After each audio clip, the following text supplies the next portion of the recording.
puntahan na natin si Roque. Kaya po pala yung ilong ko nangangati na dito sa bandang labas. Ano po? Hindi ako nangungulangot.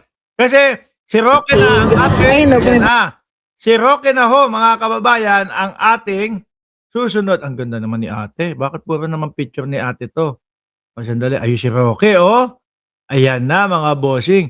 Ayun ako, ayun si Roque. Iba na ang itsura. Game, pakinggan ho natin, mga kababayan. Salaysay ni Roque. As in face-to-face, I swear Sorry.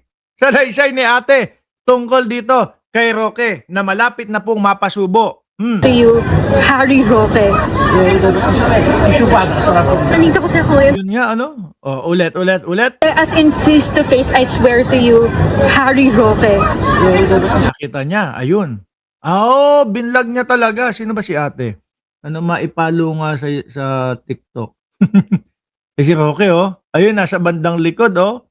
May kasama yun, nakapula, tapos nakaitim na jacket at naka-green na sombrero si Roque. Nandito ko sa Kuya's Market ng The Hague.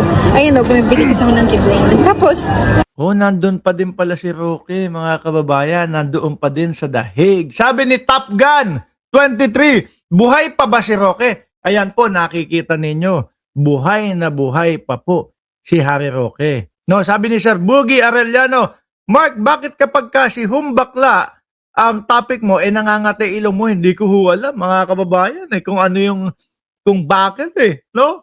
Pag si Roque, yan, nangangati. No? Bilang tayo ng buwan. Marso, nung nag-file ng asylum si Roque, kung saan mang bansa siya nag-file ng kanyang asylum. Mga kababayan, Marso 11, unang nakita natin ulit si Roque, doon po sa The Hague, sa labas ng ICC, kasama si Binoy, kasama po ang Vice Presidente Inday Sara Duterte. Ano po? May allergy kayata kay Roque. Mukha po. Sabi ni Kenzo, hinahalikan ni Roque, picture mo, Boss Mark, sa ilong. Okay. Oh.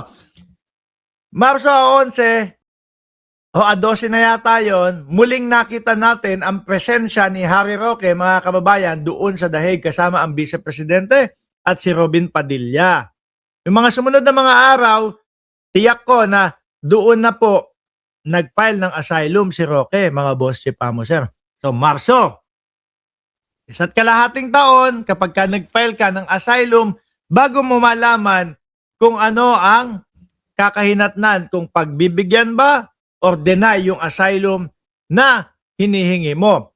So, dumaan na po ang Marso, no? So, ibig sabihin, yung March 11, isang taon na, mga kababayan. Abril, Mayo. Ibig sabihin, ano na lang, isang taon at 2 buwan na ang lumipas, 4 na buwan na lang. Maaari at posible na lumabas po yung yung resulta ng paghingi ng asylum ni Harry Roque, mga kababayan. Ano po ba ang nakikita natin dito? Nakikita po natin dito, siyempre, kukuhanin ang panig ng Pilipinas, kukuhanin ang panig ni Harry Roque, tapos aaralin po nila yan, mga kababayan. Sabi ni Top Gun, the end is near. Sarap kantahin, mga DDS. Aaralin po nila yan. Kasama po sa nag-aaral niyan, si Tina B po, mga bossing, no? Na nandiyan din sa live natin. Ngayon, magpepresentahan din po ng mga ebidensya yan. Ilalabas ng bansang Pilipinas ang ebidensya nila kung bakit hinahabol, hinahagilap si Roque at si Roque naman magpepresenta naman din po. Sa tingin nyo po, sino ang mas kapanipaniwala doon sa dalawa? Yung si Harry Roque na sinasabi na ako po ay ginigipit lang ng bansang Pilipinas dahil sa pagsuporta ko kay dating Pangulong Duterte. Tapos, nung umpisa ho, hanggang ngayon naman, ayaw kunin na abogado si Roque. Ipinipilit ni Roque ang kanyang sarili kay dating Pangulong Duterte para mag-abogado. Kaso ayaw ng mga anak at ayaw yata ni dating Pangulong Duterte. Huli pang sinabi ni Koopman, ayaw na nilang makita o ayaw nang makita ni dating Pangulo si Roque. O paano magkakaroon ng senso yung sinasabi ni Roque na pagsuporta? Mismong sinusuportahan niya, ayaw siyang makita. O di ho ba? Ngayon, ang Pilipinas, eto po, yung mga ano namin, yung mga ebidensya namin na talagang inimbestigahan, may mga hearing na pinadalo si Roque, kaso nung hinihingan na po namin siya ng ebidensya para doon sa mga kaperahan na labis-labis doon sa kanyang bangko, wala na pong maipakita, kaya tumakas na po ang humbakla.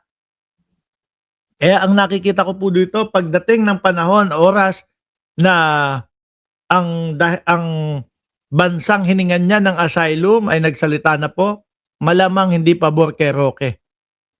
Malamang ho mga kababayan, ay ipapauwi o dadalhin, ibabalik sa Pilipinas si Roque. At panigurado po ako doon. Masisiyahan, mag-e-enjoy si Harry Roque sa loob ng Bilibid mga kababayan. Bakit po? Mga bossing, syempre mga kababayan, hindi na po mahihirapan si Roque na na magpahubad-hubad ng lalaki. Tingnan natin kung mapapahubad natin. Tingnan natin, hindi na mahihirapan si Roque magpader ng mga nakahubad na lalaki. Si Roque ho, mga bossing. Bakit? Lahat po doon sa Bilibid, mga nakahubad na. O di po ba?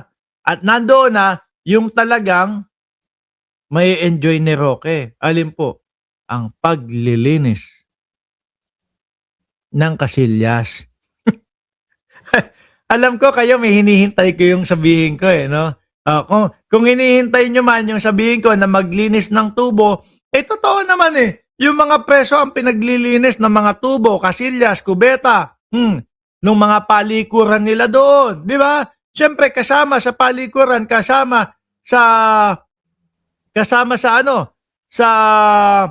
ba yun? Kasama doon sa mga paglilinis, pati yung mga tubo. O, di ba? O, sandali lang. Sabi ni Mabel Quinjo, Mark, paki-blue si Marites Musni. Naku, nakaberde po yung pangalan niyan. No, yung mga nakaberde, si Ma'am Maritel Musni, ibig sabihin po, yan? Miyembro po ng ating miyembro ng ating YouTube channel yan, no? Sila po yung parang may binabayaran na membership diyan. So mas mataas yung mga naka-green. Kaya pag blue natin, parang na-demote yan. Tuloy. Okay, so palakad na ako papunta sa Kibling store. As in face to face, I swear to you, Harry Roque. In my, ganito ka-close. So, dali-dali kong tinanggal yung earphones ko para naririnig ko yung voice kung siya nga or unfortunate lang na may kamukha siya. Ayun si Roque. Kaya naman, ayun si Roque, I-zoom nga natin. Parang may kausap ba? Ano yun, Parang si Presidente, dating Pangulong Rodrigo Duterte yun nando sa cellphone ni Roque, Tapos siya nga, ang lakas ng boses niya mag-order. May kasama kasi siyang dalawang babae. He was like, ilan sa'yo? Dalawa. Ganon. Tapos nag-order siya. Tapos in fairness, pumayak na siya, fugitive diet. Tapos magpapapicture sana ako. Kaso, Ano daw? Fugitive diet. I mean, parang halata naman masyado sa itsura. I don't support authoritarianism. Hanggang sa umalis na siya by Mr. Lopar. And before I forget, Wala, talagang nakakulong na si Roque doon sa bansa na hiningan niya ng asylum. Hindi na makakalabas yan. Kasi nga, di ba hawak yung yung kanyang pasaporte. Kapag ka humihingi ng asylum, hawak ang pasaporte. Di ba? Nasa palengke si Roque, Boss Mark. He was watching this video of Amy Marcos. Opo! Nanonood pa ng video ni Manang Amy. Siyempre, yan po yung mga magkakasama, mga kababayan, no? Sa grupo na iyan. Anyway, mga bossing, tuloy natin. Kaya I was like, oh my God, that's him talaga. okay, yun lang. I hope I see Bato next. Si Bato? Si Bato, malapit na din yan. No, nakatakas lang. Nakatakas lang dahil nga yung mga gawa-gawa na mga ni Roque, yung mga gawa-gawa nila Alan Peter Cayetano, ang dahilan kung bakit nakatakas si Bato de la Rosa, tapos sasabihin pa nila hindi daw gawa-gawa. Ayan, sinabi na mismo ni John Vic Remulla na walang ebidensya na may umatake o under attack